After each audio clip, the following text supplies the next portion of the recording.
같이 사도신경 하심으로 목요 새벽 기도회를 하나님께 드리겠습니다. 나는 전능하신 아버지 하나님 천지의 창조주를 믿습니다. 나는 그의 유일하신 아들 우리 주 예수 그리스도를 믿습니다.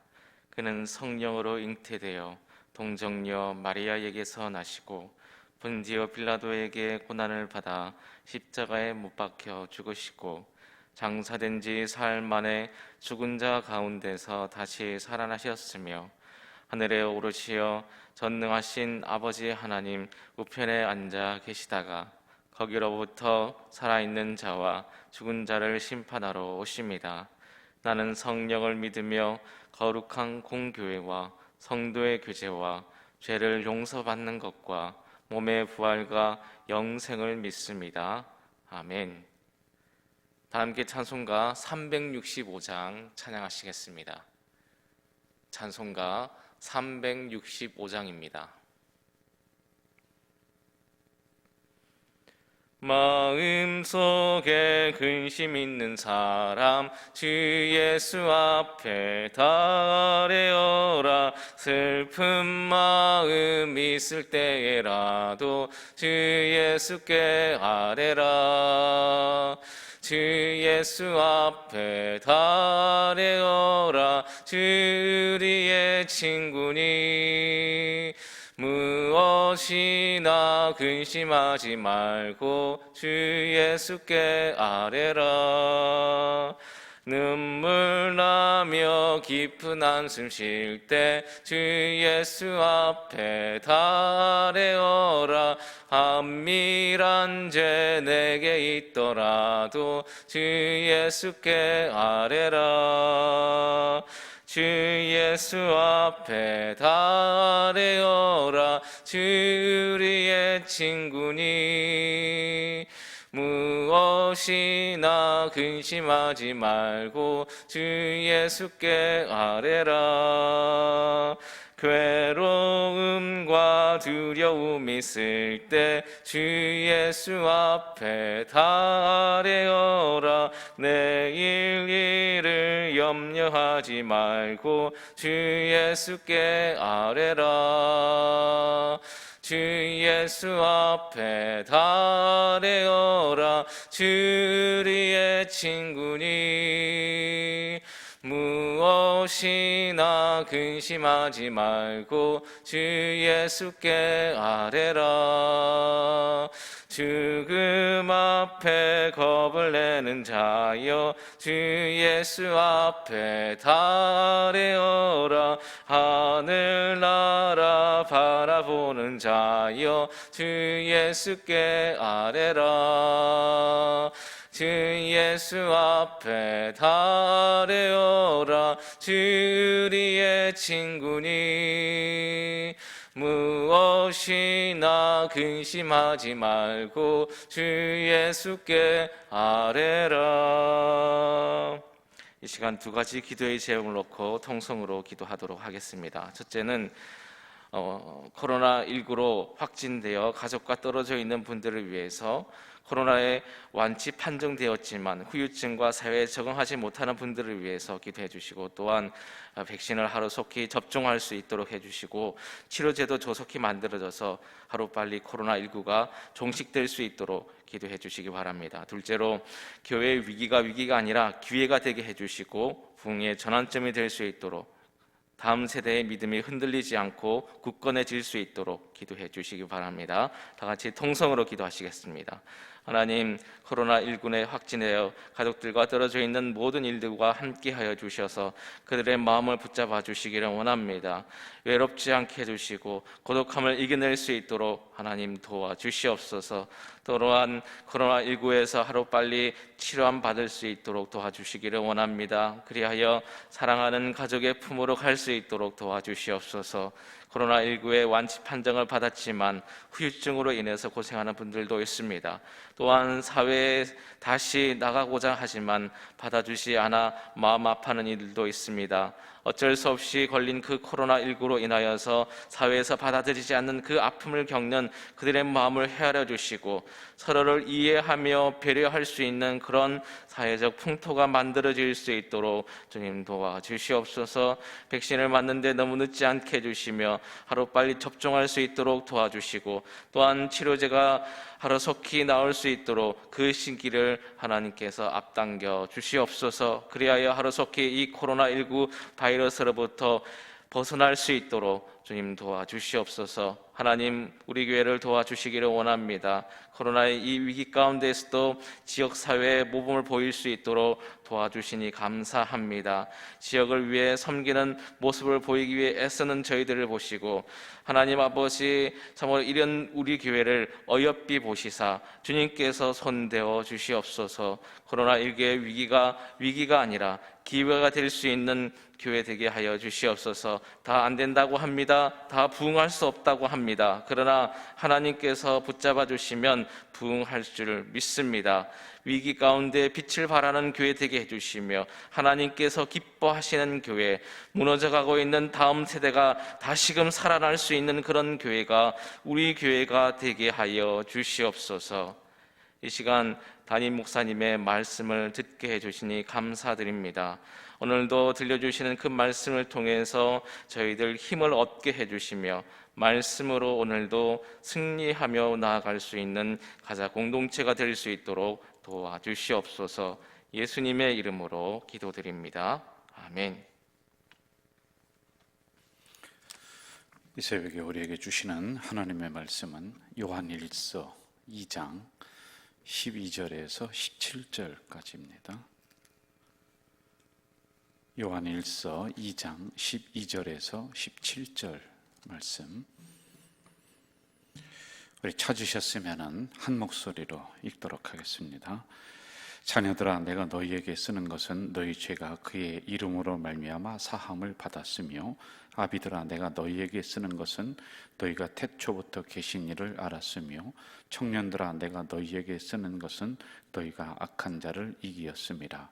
아이들아, 내가 너희에게 쓴 것은 너희가 아버지를 알았으며, 아비들아, 내가 너희에게 쓴 것은 너희가 태초부터 계신 이를 알았으며, 청년들아, 내가 너희에게 쓴 것은 너희가 강하고 하나님의 말씀이 너희 안에 거하시며 너희가 흉악한 자를 이기었음이라. 이 세상이나 세상에 있는 것들을 사랑하지 말라.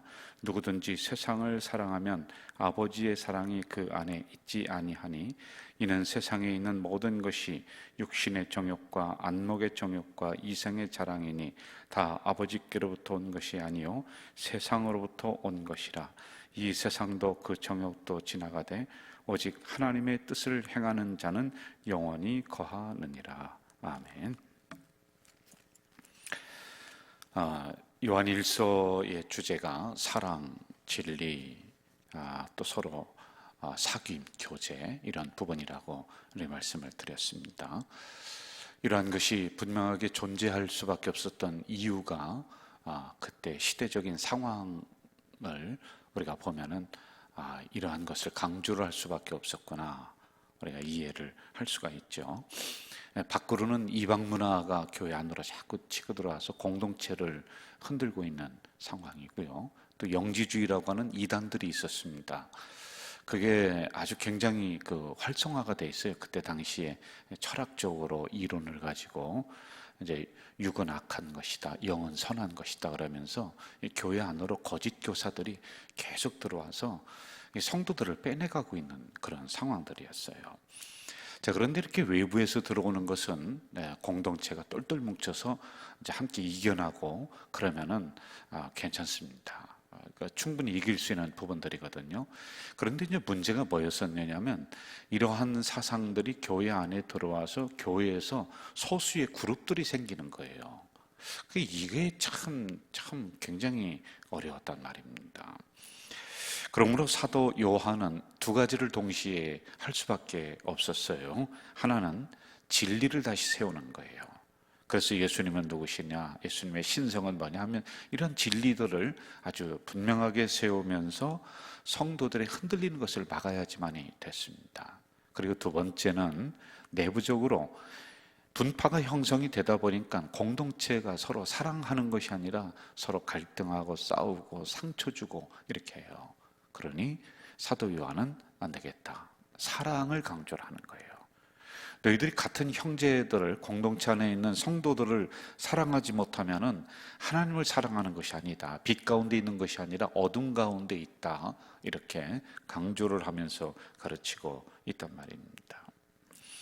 이게 없으면은 이단들로 하여금 성도들을 계속 빼내가게 할 수밖에 없고요. 교회 공동체가 자꾸 깨질 수밖에 없는 상황들이었습니다. 그러면 요한 공동체 안에 생긴 분파는 어떤 것이 있을까요? 19절을 한번 좀 볼까요? 오늘 본문은 아니지만은 제가 읽어드릴게요. 그들이 우리에게서 나갔으나 우리에게 속하지 아니하였나니 만일 우리에게 속하였더라면 우리와 함께 거하였으려니와 그들이 나간 것은 다 우리에게 속하지 아니함을 나타내려 함이니라. 거짓 교사들과 그들의 사상과 이론으로 뭉친 소수의 무리들이라고 이렇게 우리가 보면 될 것 같아요. 그런데 19절에 있는 상황일 말씀을 추측을 해서 당시를 상황을 해보면은 갈등을 통해서 그 교회 안에서 문제를 일으키다가 그 소수의 그룹들이 나간 거예요. 그래 그들과 계속 관계를 가지려고 합니다. 이 밖에 나간 사람들은 안에 있는 사람들과 관계를 계속적으로 가지면서 이들을 이제 혼란을 주는 거란 말이에요. 그래서 사도 요한은 단절을 시키는 거예요. 관계를 하지 마라. 그래서 이제 분리가 됐었다라고 하는 이러한 상황들이란 말입니다. 26절을 한번 좀 봅시다. 26절. 너희를 미혹하는 자들에 관하여 내가 이것을 너에게 썼노라. 이렇게 해서 미혹하는 자들이다. 이 사람들이. 그럼 어떤 것으로 미혹을 하느냐? 아까도 말씀을 드렸습니다마는 예수님의 신성을 부인합니다. 그리고 말씀의 권위를 부정을 합니다. 그리스도를 통한 구원이 아니다 라고 이렇게 이야기를 해요. 너희들이 고행을 통해서 구원을 받는다. 그래서 육체를 갖다가 학대를 시키는 이런 상황들이에요. 그리고 정기적으로 금식하고 이런 게 아주 강했단 말입니다. 그리고 공동체를 부정을 해버리는 거예요. 그렇게 꼭 공동체를 이루면서 신앙생활을 할 필요가 없다. 그리고 교회 지도자들을 부정을 해버립니다. 그러면 이들과 함께 신앙생활을 할 수 있는 게 아니란 말이에요. 자, 이렇게 이런 사상을 가지고 성도들을 미혹을 해내고 있다라고 하는 것이죠. 그래서 사도 요한은 예수님의 진리를 다시 세우고 교리를 다시 세우고 이렇게 했었던 부분들입니다. 오늘도 그 선상에서 우리가 이 말씀을 이해를 하면 굉장히 쉽단 말이죠. 자, 12절을 한번 좀 볼까요? 12절. 여기 보면은 12절에 자녀들아 이렇게 나오고 있습니다. 그리고 13절 보세요. 아비들아. 그리고 중간쯤에 누가 나와요? 청년들아. 이렇게 나와요. 그리고 14절 보세요. 14절에서는 아이들아, 그리고 청년들아, 아비들아, 그리고 청년들아. 이렇게 나옵니다. 세 부류를 이야기를 해주고 있어요. 세 그룹입니다. 누구예요? 아이들, 자녀들이에요. 똑같은 겁니다. 그리고 청년들, 그리고 아비들. 이렇게 세 그룹을 언급을 해주고 있어요. 자, 성경학자들은 이 세 부류에 대한 사람들을 어떻게 해석을 하느냐라고 하는 겁니다. 바클레이라고 하는 이 신학자가 유명한데요. 이거는 나눌 필요가 없다. 전체적인 그리스도인을 의미하는 것이다. 이렇게 얘기해요. 그것도 이제 틀린 해석은 아닙니다. 그러나 많은 신학자들은 이렇게 해석을 하고 있습니다. 자녀들은 새롭게 들어온 사람들, 그러니까 신앙이 어린 사람들을 얘기하는 거예요. 어린아이들, 초신자들. 그리고 이제 청년들은 어떤 의미를 갖느냐 하면은 이제 그때 당시에 이단들이 사상이 들어오고 막 교회를 분열시키고 하니까 앞장서서 이단 사상과 싸우고 교회를 사랑으로 하나가 되게 하려고 노력하는 사람들. 그래서 영적인 전투의 최전방에 서 있는 사람들 이렇게 봅니다. 그리고 아비들은 영적인 성숙을 가지고 있는 흔들리지 않는 그러한 부류들 이렇게 나누고 있단 말이죠. 아마 이 두 가지 해석을 같이 보는 게 좋을 것 같아요. 이게 따로따로 보면서 그렇지만은 아비들에게 주는 말씀도 모든 사람들이 다 받아야 되는 말씀, 이런 형태로도 우리가 해석을 내 들어가는 게 좋을 것 같단 말입니다. 자, 앞에서 언급한 그 기본적인 상황과 연결을 한다면은 지금 이게 흔들리고 있습니다. 이 그룹이요, 이 공동체가요. 그래서 마치 영적인 전쟁을 하고 있는 것과 같은 이러한 상황을 맞이했다라고 하는 것이죠. 그래서 자녀들에게 가르침 따로 줍니다.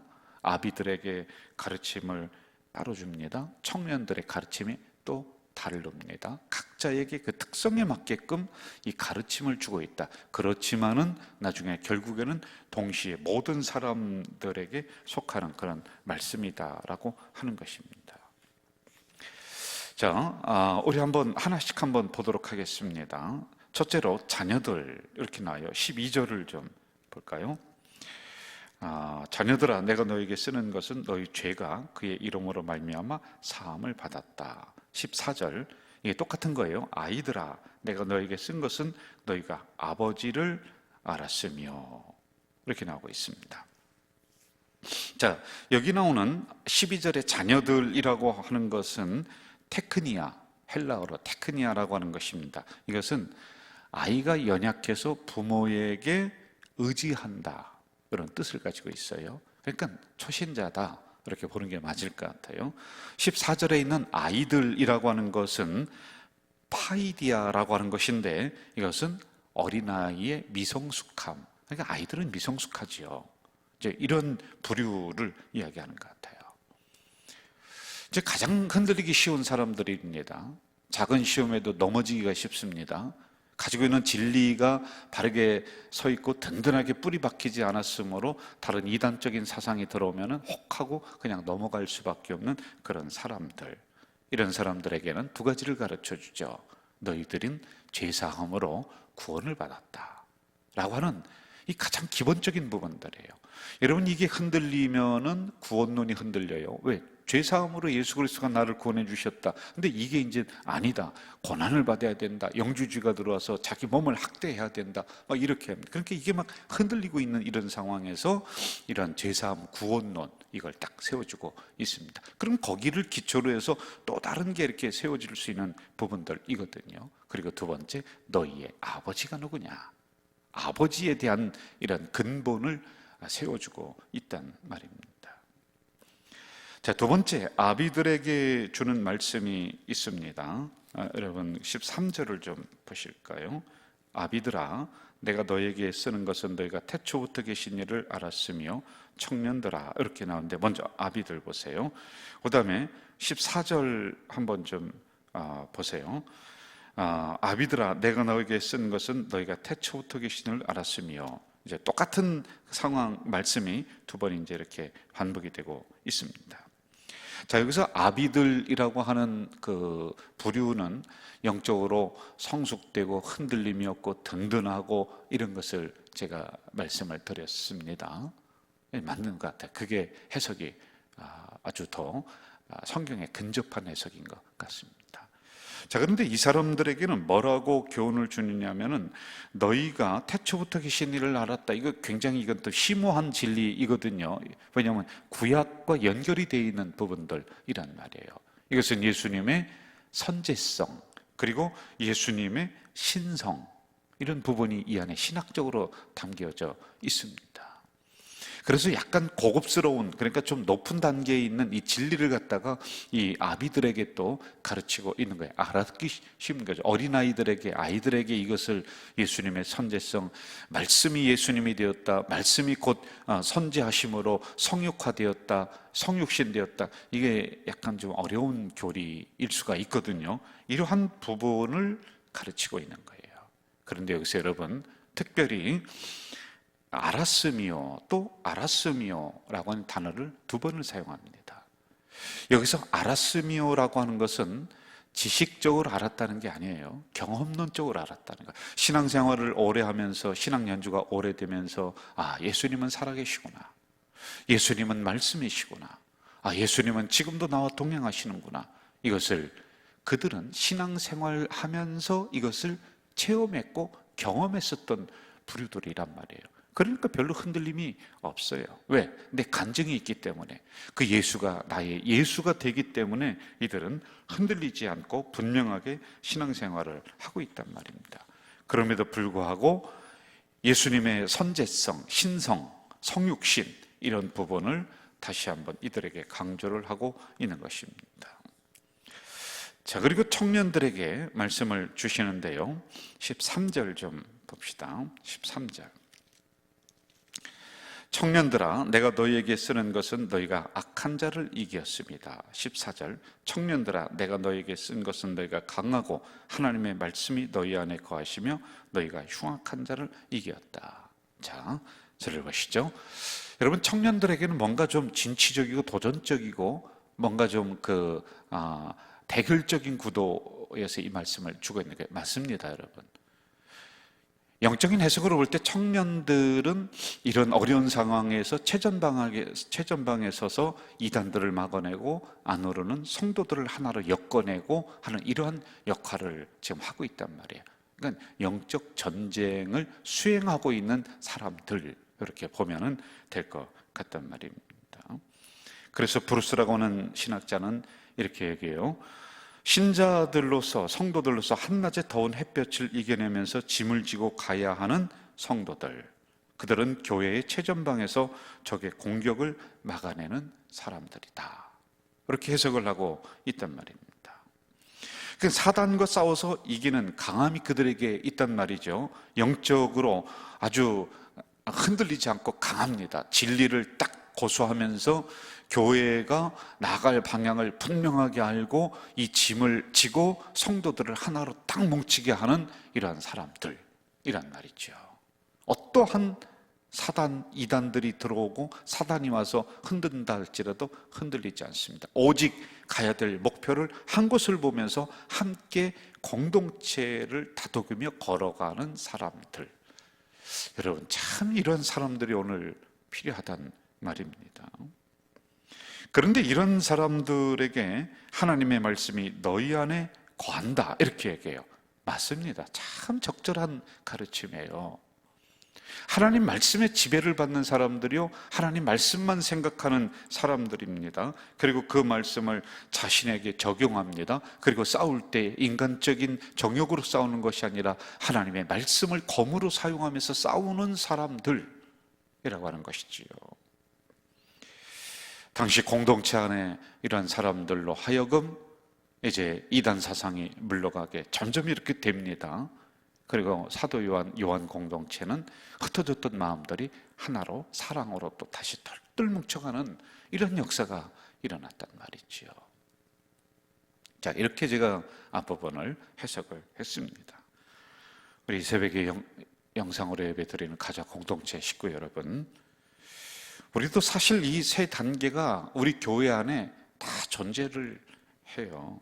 아직 믿음이 어린 초신자가 우리들 안에도 있습니다. 쉽게 흔들려요.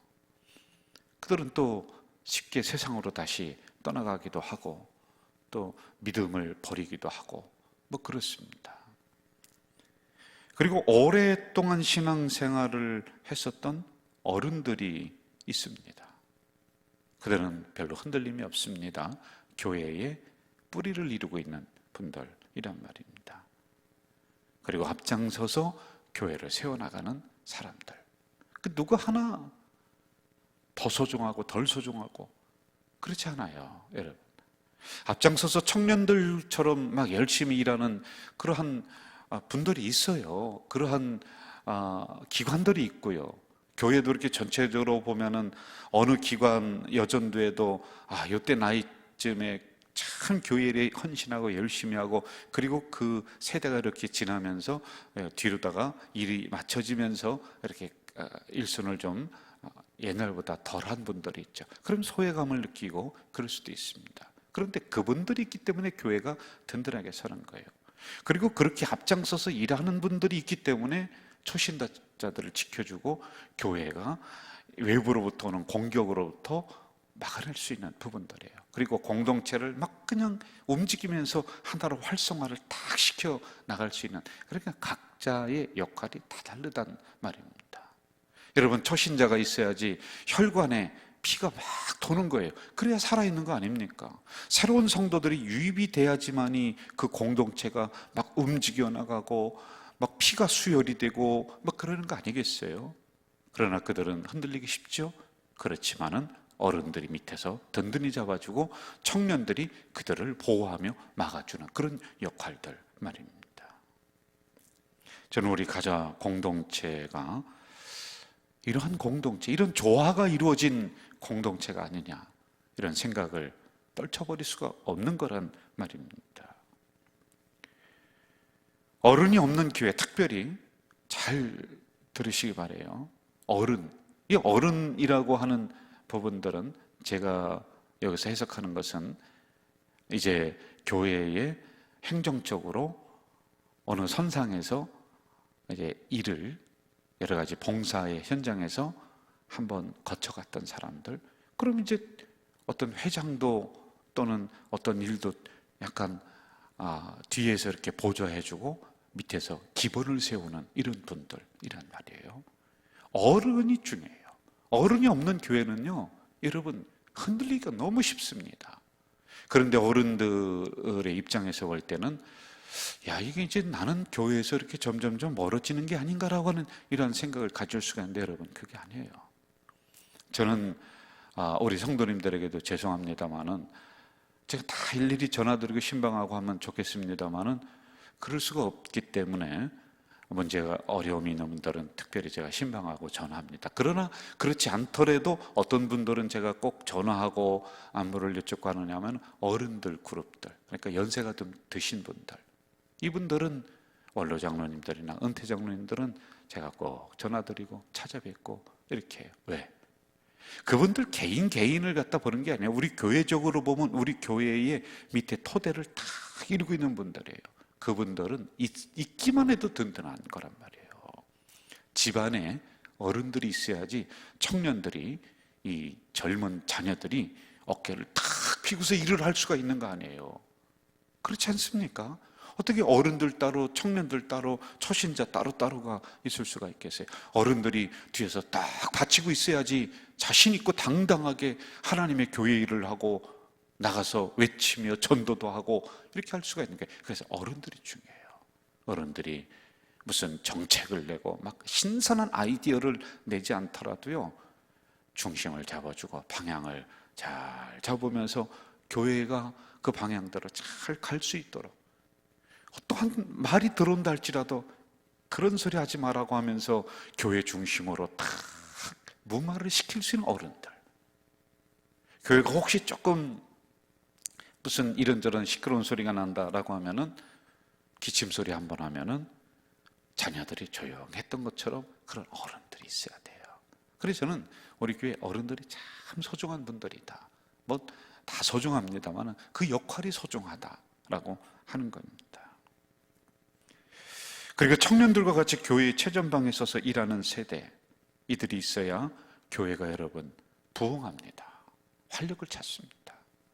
여러분, 교회가 이 땅에 서 있는데 그냥 잠잠하고 죽어지고 나중에 문이 닫혀지고 하면은 이게 누구가 좋겠습니까? 사단이 좋아할 일이죠. 하나님 우리 가져질길을 세우신 이유는 무엇일까요? 이 지역을 책임져라, 인천을 선도해라, 대한민국의 기준이 되라.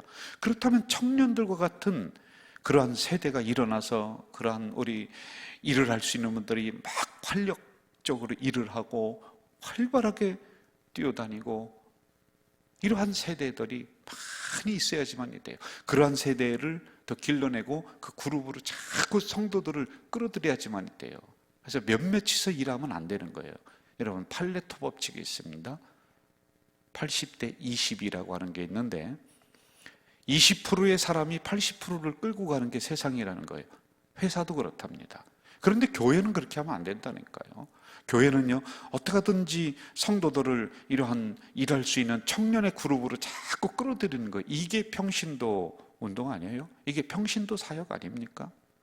여러분, 평신도 사역을 오해하면은 평신도가 그럼 와서 세례주고 안수하고 무슨 뭐 그거 하는 거겠어요? 그게 아니죠. 이러한 세대를 자꾸 활성화시키고 이러한 그룹으로 모여들게 끼리끼리 이렇게 하면 안 된다는 거예요. 그래서 성도에게 일을 맡기고 또 우리 장로님들은 그런 분들을 캔에서 자꾸 활성화시키고 이렇게 해야지만이 교회가 부흥됩니다. 그리고 외부에서 오는 이단들이 틈을 보지를 못하는 거예요. 그런데 외부에서 볼 때는 허접하기 짝이 없거든요. 저 교회는 가서 몇 번만 흔들면 다 쓰러져 버릴 것 같거든요. 그러니 만만하게 보는 거란 말입니다. 그리고 흩어지려고 했는 그런 사람들을 눈으로 잘 봐서 저 사람 소외되려고 한다. 가서 끌어들여서 사랑으로 하나로 또 묶어내주고 초신자도 자꾸 사랑으로 묶고 이게 청년들 그룹이 해야 되는 역할들이죠. 그런데 여러분, 오늘날의 많은 교회들은 반대로 하는 거 아니에요? 가서 끊어놓는 거예요. 끊어놔요. 오히려 헤집어 놓고 있단 말입니다. 그러니 사단의 밥이 돼버리는 것이지요. 어린아이와 같이 처음 온 성도들 있죠? 이들은 교회의 혈액과 같다라고 했습니다. 피가 돌아야지만이 교회가 건강한 거예요. 1년 내내 돼도 10명도 등록 안 한다. 물론 그 개척교회는 죄송합니다. 우리 교회를 기준으로 할 때. 그럼 여러분, 교회가 죽은 거예요. 나가는 사람이 더 많아요. 떠나는 사람이 더 많아요. 여러분, 그러면 이게 뭐 하는 짝입니까? 그래서 여러분, 자꾸 복음을 증거하고 영혼 구원에 앞장서고 그리고 새롭게 들어온 사람을 소중하게 여기면서 내 혈관에 새로운 피다, 내 몸이다. 그런데 새로운 성도를 붙어있게 하지를 못하네. 그냥 이 사람이 와서 점프 주고 저 사람이 와서 쏘고 무슨 주인 행세하고 그냥 이런 형태로다가 해버리니 새로운 사람들이 와서 견디지를 못하네. 이게 무슨 교회입니까? 그건 아니죠. 그래서 이러한 어린아이 자녀들이 소중하게 여겨지면서 내 몸처럼 여겨지게 하면서 하나의 공동체를 이루어 나가는 것, 이게 오늘 우리들에게는 더 필요한 부분들입니다. 그러므로 오늘 주시는 말씀은 오늘 우리 가져줄게 주시는 말씀이요, 그리고 각 부류에게 주시는 것이 아니라 전체에게 주시는 말씀이요, 그러므로 우리 가져제일교회도 사랑의 공동체가 더 되고 외부로부터 내부로부터 교회의 성을 흔들고 공동체성을 흔드는 이런 부분들은 우리가 단호하게 막아내고 한 곳을 향해 전진해 나가는 우리 가져제일교회 되기를 주의 이름으로 축원합니다. 사랑하시는 아버지 하나님, 감사합니다. 오늘 사도 요한의 공동체를 통해서 우리 교회에 말씀을 해주시니 이 말씀을 가지고 또다시 우리가 가족 공동체를 든든히 세워나가는 오늘날의 모범이 되고 기준이 되는 우리 교회가 될 수 있도록 인도해 주시옵소서. 어린아이는 덜 소중하고 청년은, 어른은 더 소중하고 그런 것이 어디 있겠습니까? 어른이 있어야 되고 청년이 있어야 되고 어린아이 같은 그런 신앙의 수준, 신앙의 성도들이 있어야 되는데 이런 것이 한 곳에 어우러져서 하나의 공동체가 되는 줄 믿습니다. 각자의 역할을 잘 담당할 수 있도록 도와주시옵소서. 서로를 보호하면서 거룩한 사랑이 넘치는 우리 교회로 세워나가도록 인도해 주시옵소서. 하나님, 갑자기 날씨가 추워집니다. 우리 혹시 성도들 가운데 이 추위 때문에 어려움을 겪는 성도들 있으면은 보호해 주시고 우리 또 다른 성도에게 이제는 알려주시어서 우리가 관심을 갖게 하시어서 그들이 이 추위 속에 외로움을 느끼지 않도록 따뜻한 손길을 내미는 우리 교회 공동체가 되도록 인도해 주시옵소서. 예수님의 이름으로 기도하옵나이다. 아멘.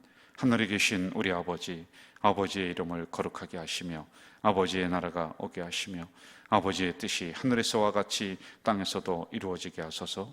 오늘 우리에게 일용할 양식을 주시고 우리가 우리에게 잘못한 사람을 용서하여 준 것 같이 우리 죄를 용서하여 주시고 우리를 시험에 빠지지 않게 하시고 악에서 구하소서. 나라와 권능과 영광이 영원히 아버지의 것입니다.